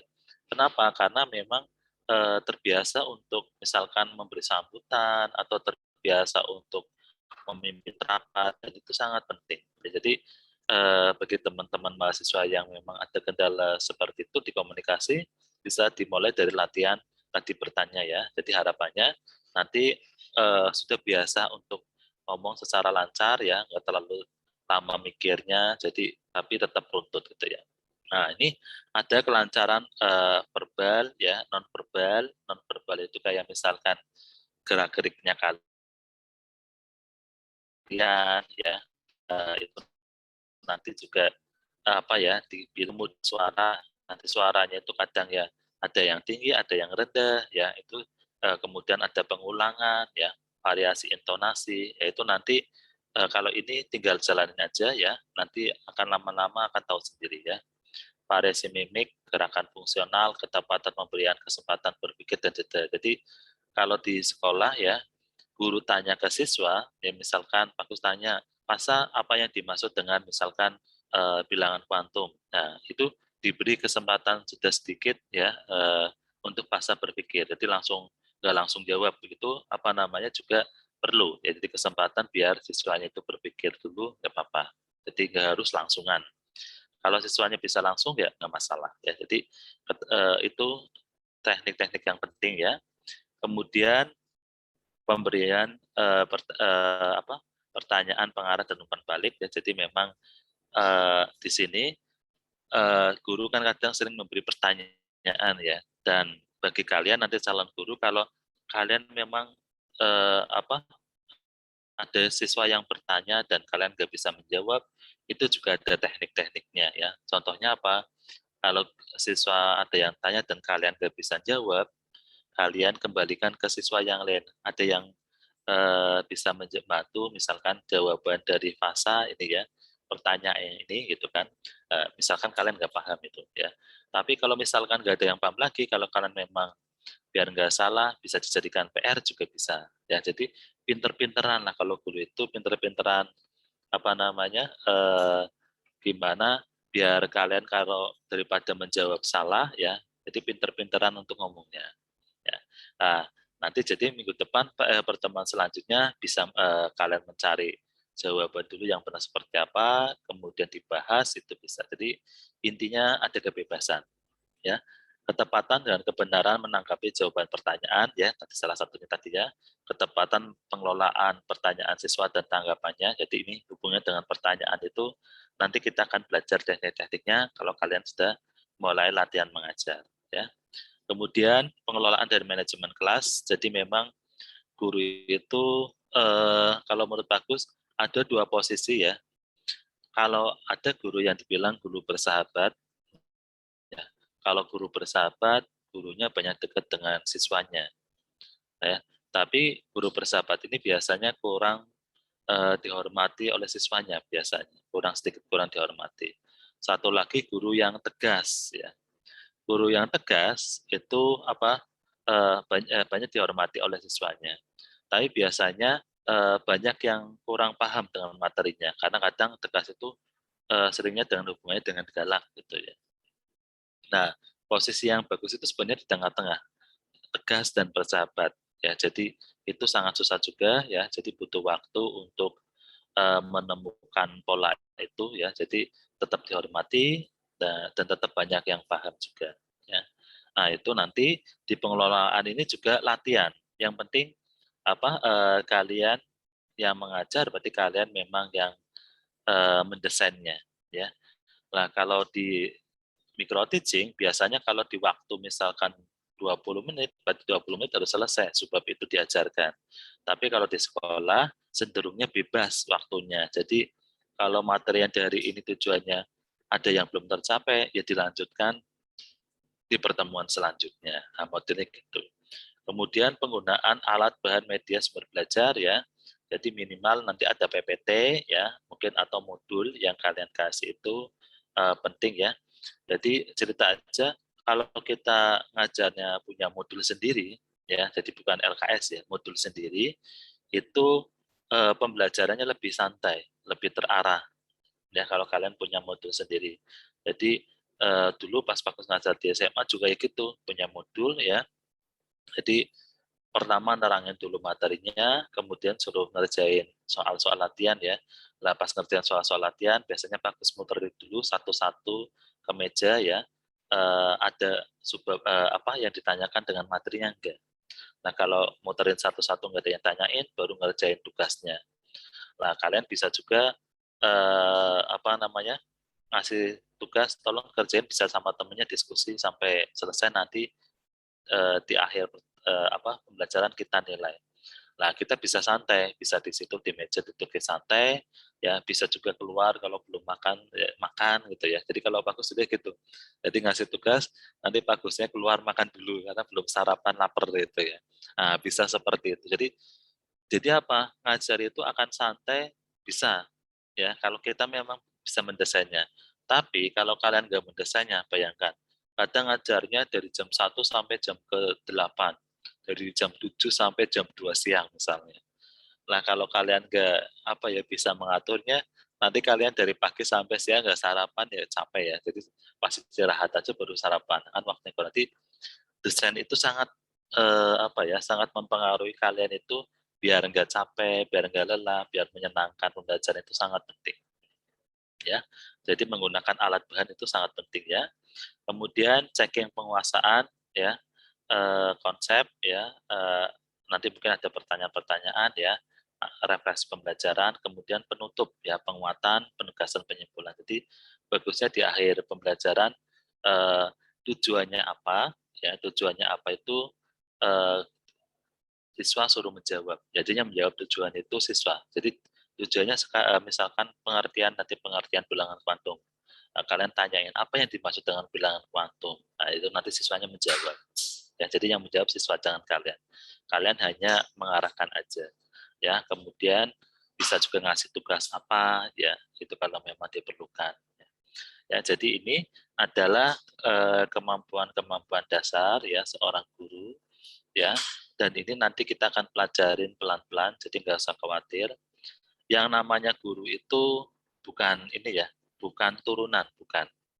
Jadi guru itu karena memang kita latihan untuk mengajar.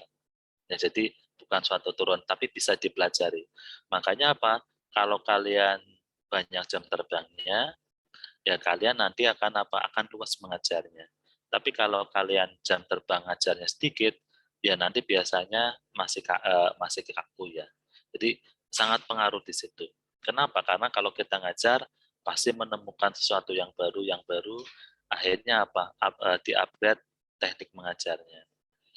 Dan Bagus berani bilang ya, kalian mungkin akan luas mengajar ya, paham ngajar bab ini seperti ini itu mungkin butuh waktu kurang lebih sekitar 3 tahunan. Nah, itu baru kalian paham. Jadi kalau kalian awal-awal ngajar masih kaku, masih ini sebagainya di sekolah itu hal yang wajar. Ya.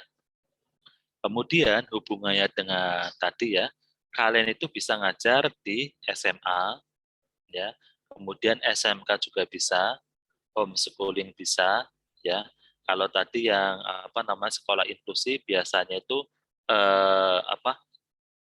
pada umumnya udah gabung dengan sekolah negeri ya. Jadi misalkan di MAN, ya madrasah aliyah, atau mungkin di SMA ya, SMA yang inklusi ya. Biasanya kalau sekarang modelnya gitu ya. Jadi sekolah-sekolah yang negeri itu udah menerima siswa inklusi gitu ya, siswa yang misalkan difabel gitu kan.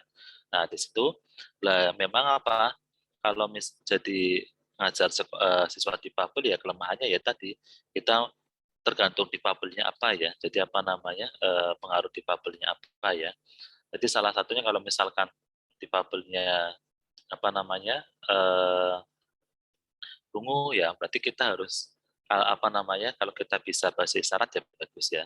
Tapi biasanya nanti ada guru pendamping ya, di sekolah ada guru pendamping untuk memperjelas materinya, itu nanti bisa dibantu oleh guru pendamping. Makanya tadi jawabannya udah bagus ya. Jadi misalkan bisa ditempatkan dengan teman yang pintar ya, biar bisa mengajarin, atau ditempatkan di depan ya. Jadi jawabannya udah bagus-bagus ya yang dari pertanyaan-pertanyaan tadi ya. Oke, kemudian apa bedanya yang diperoleh ya dari misalkan di SMA, mungkin di madrasah aliyah, atau mungkin pondok pesantren, atau mungkin di apa namanya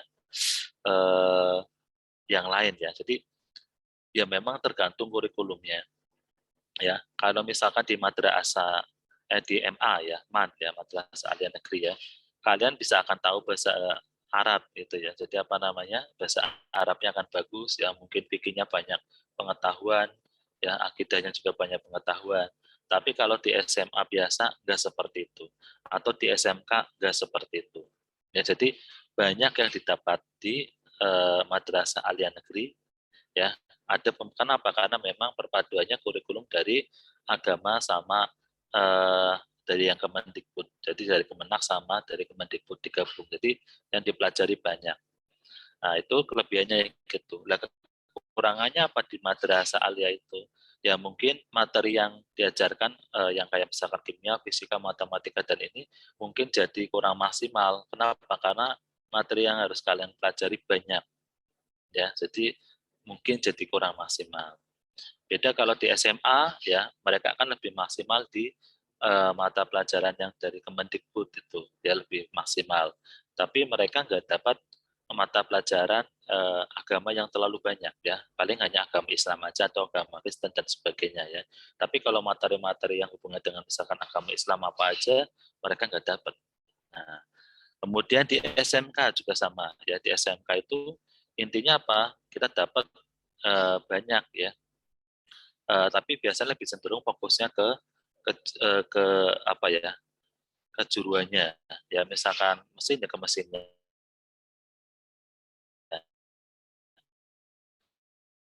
Biasanya kelemah biasanya nanti akan lebih permukaan aja ya. Jadi biasanya di SMA kalau SMK permukaan, kalau di SMK itu bisa SMA itu bisa mendalam ya. Kalau di MAN itu biasanya tengah-tengahnya, nggak sampai mendalam, di permukaan tapi agak ke bawah. Nah itu nanti di lapangan seperti itu ya. Nah kalau ngajar ya, guru yang paling bagus di mana? Memang paling enak di SMA ya. Kalau misalkan di SMK biasanya itu kan nanti cenderung homogen.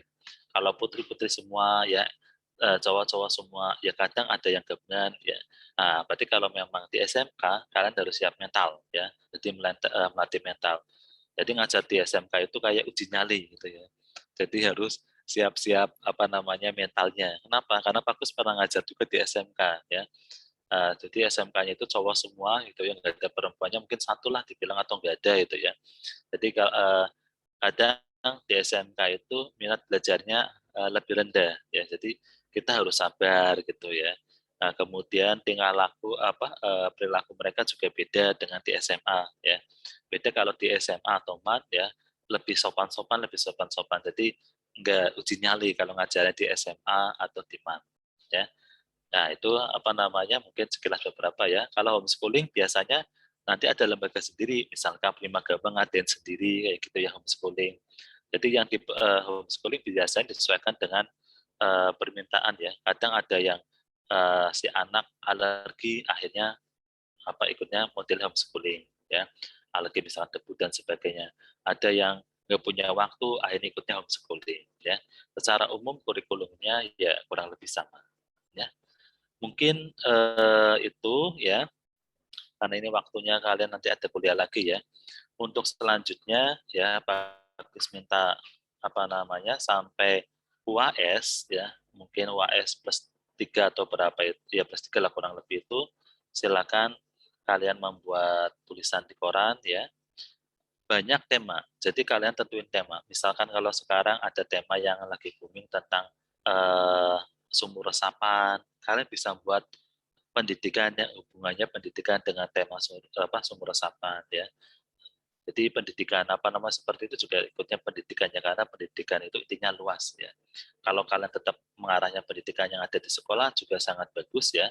Tapi tadi kalian kalau hubungan sekolah mungkin nanti karena mahasiswanya banyak mungkin agak mungkin kayaknya kok ini udah semua ya. Jadi mungkin harus bebaskan nanti ya. Jadi intinya ada pendidikan yang diajarkan. Ya. Kalau sekarang misalkan tadi masalah sumur resapannya lagi bumi ya. Jadi kayak memberi komentar ternyata kalau kita lihat di YouTube ternyata memberi komentar itu juga harus hati-hati ya. Jadi jangan asal ngomong kalau kita nggak tahu aslinya seperti apa. Ya, jadi kalau Pak lihat kan di YouTube ada misalkan ada seorang yang menaruh di Jakarta itu kan membuat sumur resapan di atas trotoar ya. Dia hanya komentar aja tanpa tahu ini seperti apa cara kerjanya, itu kan akan melihat kelihatan bahwa dia itu asal ngomong aja gitu ya. Dan itu bisa kalian kaji ya. Kenapa? Ternyata memang itu sangat bagus konsepnya menurut Bagus ya. Jadi Bagus itu sampai dulu terus terang saja sebelum ada model itu sampai kenapa ya di jalan-jalan itu airnya kok langsung dibuang ke ini ya, ke sungai ya. Kenapa nggak modelnya di samping jalan itu ada sumur resapan ya, tetap ada saluran. Jadi airnya itu masuk sumur resapan dulu. Tapi kalau kebanyakan itu nanti baru ke sungai ya, yang akan ke laut itu loh. Kenapa? Karena memang kita suatu saat bisa kekurangan air bersih. Sedangkan air hujan itu sangat melimpah. Nah, gitu. Jadi itu bisa kalian kaji. Jadi kalian intinya buat tema-tema tertentu yang bisa kalian kaji ya, sehingga bisa membuat tulisan ya. Jadi Bagus tunggu tulisannya kalian ya untuk di website ya. Nah, ke depan kita nanti tingkatkan ya. Jadi modelnya nanti kita cari koran yang berhonor ya, kita mendatangkan narasumber dari koran tersebut. Kemudian kalian akan dilatih untuk menulis yang berhonor ya. Siapa tahu kalian bisa menembus tulisan yang berhonor ya, opini yang berhonor. Akhirnya kalian bisa punya skill, bisa punya pendapatan juga. Kemudian yang kedua, presentasi ini tolong dibuat video ya, dibuat video. Untuk kelompok 11 mungkin PPT-nya diperbaiki ya, karena melihatnya agak pusing tadi ya. Jadi kalian tolong kelompok 11 diperbaiki PPT-nya biar lebih bagus ya. Kalau menurut Bagus banyak yang template yang bagus, jadi di Google ya, tinggal di template yang bagus ya. Kalau kalian kayaknya model ini tinggal yang dari share teman-teman ke teman-teman itu. Nah, sebenarnya banyak bagus template yang bagus, silakan cari yang menarik template-nya ya. Jadi itu tetap kita harus membuatnya, jangan kita membuatnya asal aja, jangan. Jadi cari template yang bagus-bagus biar hasilnya maksimal. Oke, itu mungkin ada yang mau ditanyakan sebelum Bagus tutup karena ini waktunya selesai.